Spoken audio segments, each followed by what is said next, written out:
Assalamualaikum warahmatullahi wabarakatuh. Sampurasun. Salam alaikum.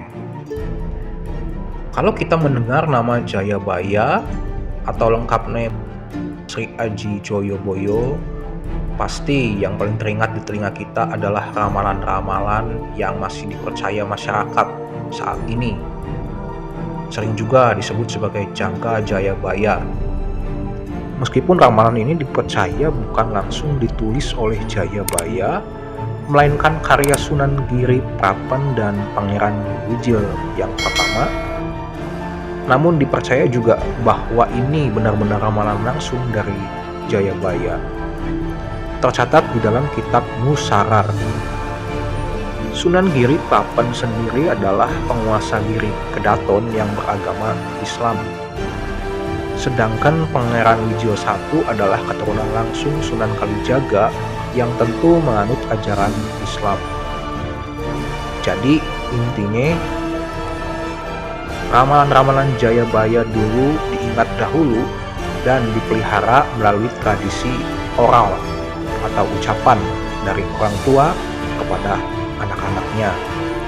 Barulah beberapa ratus tahun kemudian dicatatkan oleh kedua kaum muslimin supaya bisa diabadikan terus turun-temurun. Dari 216 ramalan, Jangka Jayabaya dipercaya sudah banyak yang menjadi kenyataan. Misalnya, ramalan yang berkata, besuk yen wis ana kereta tanpa jaran. Nanti telah terdapat kereta tanpa kuda. Dipercaya dengan ditemukannya kereta api itu sudah membuktikan kenyataan dari ramalan Jayabaya. Orang yang tidak mempercayai ramalan pasti akan bilang itu semua hanya ilmu cocoklogi atau kebetulan semata. Sedangkan bagi yang mempercayai, bisa jadi itu semua adalah wahyu dari Gusti melalui Jayabaya. Lalu bagaimana dengan hubungan Musarar dengan Alkitab? Alkitab yang sudah ada lebih dahulu daripada Al-Quran dengan pengkanonan sekitar abad 2, sedangkan Quran di abad ke-6 atau bahkan lebih. Tentu saja secara langsung tidak ada hubungan antara Musarar dan Alkitab. Namun tidak menutup kemungkinan dengan masuknya Kristen ke Indonesia di abad ke-7 dan menyebarnya Kristen sampai ke Jawa di tahun 1500 sampai 1600-an, maka bisa jadi ada nilai-nilai yang diambil dari ayat-ayat Alkitab yang dibawa oleh para misionaris. Jika akhirnya kitab Musarar atau ramalan Jayabaya itu mati karena bertentangan dengan Al-Quran dan Islam, maka Alkitab dengan perkamen-perkamen perjanjian barunya masih terus bertahan di segala abad. Hal ini dikarenakan satu kutipan Yesus Kristus di dalam perjanjian baru mengatakan, banyak nabi palsu akan muncul dan menyesatkan orang.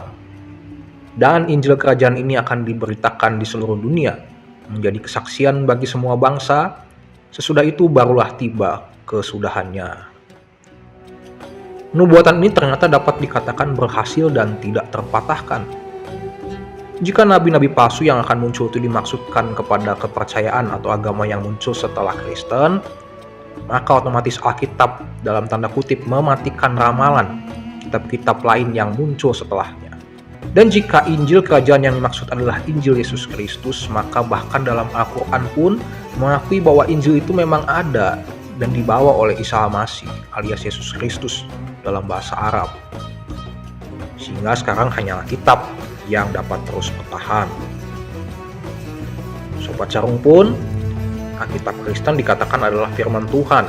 Itu karena di dalamnya terdiri dari kumpulan-kumpulan tulisan yang ditulis setidaknya oleh 35 orang yang berbeda-beda generasi. Ada yang bedanya ratusan tahun, bahkan sampai ribuan tahun. Tapi mujizatnya, saat semua tulisan itu disatukan menjadi kitab, ternyata memiliki keterkaitan satu sama lain dan tidak bertentangan antara surat yang satu dengan surat yang lainnya. Tidak seperti pertentangan antara ramalan Jayabaya dengan iman Islam. Dalam artian, para penulis Alkitab memiliki iman yang sama kepada Allah yang benar. Dari mulai perjanjian lama kepada Yehova, sampai kepada perjanjian baru yaitu datangnya Sang Mesias. yaitu Kristus Yesus. Dan ketika diuji, ternyata juga belum ada orang yang bisa mematahkan argumen-argumen Alkitabiahnya. Alkitab orang Kristen juga memiliki otoritas yang absolut, sehingga tidak dapat dipatahkan kebenarannya. Setiap inci kehidupan manusia dipakai oleh Allah untuk menjelaskan firman-Nya. Sekali lagi, setiap inci kehidupan manusia dipakai oleh Allah untuk menjelaskan firman-Nya. Misalnya Bilangan 34 ayat 5. Lalu matilah Musa, hamba Tuhan itu, di sana di tanah Moab, sesuai dengan firman Tuhan. Ini artinya tidak mungkin Musa yang sudah mati menuliskan ayat ini. Tentu Yosua sebagai abdi Musa dipakai Allah untuk meriwayatkan kematian Musa, dan itu dicatat di dalam kitabnya Musa. Ada juga 1 Korintus 7 ayat 12, ketika Rasul Paulus memberikan aturan kepada jemaat di Korintus. Kepada orang-orang lain, aku, bukan Tuhan.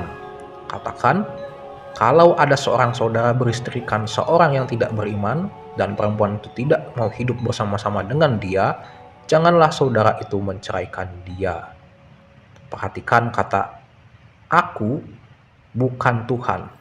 Artinya Paulus mengklaim bahwa ini adalah aturan yang dia buat. Namun Allah bisa memakai aturan yang dibuat Paulus untuk menjelaskan firman-Nya. Tentu berbeda halnya jika firman Allah hanya sebatas perintah satu arah dari Allah kepada nabinya saja. Semacam kitab dongeng yang penulisnya didikte oleh makhluk dari negeri dongeng. Atau seperti mesin tik yang dipakai Tuhan untuk menulis perintah-perintahnya. Jika demikian, justru kitab tersebut akan meninggalkan sejuta misteri, karena tidak ada saksi hidup ketika nabi tersebut mendapat wahyu dari Tuhannya.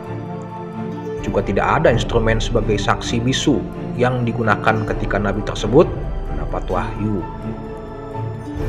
Sehingga kemudian terpaksa dihadirkan saksi-saksi untuk menafsirkan atau menjelaskan isi perintah Tuhan mereka, yang sebenarnya secara jarak sudah sangat jauh dari kejadian wahyu tersebut dan dari kejadian kelahiran kitabnya sendiri.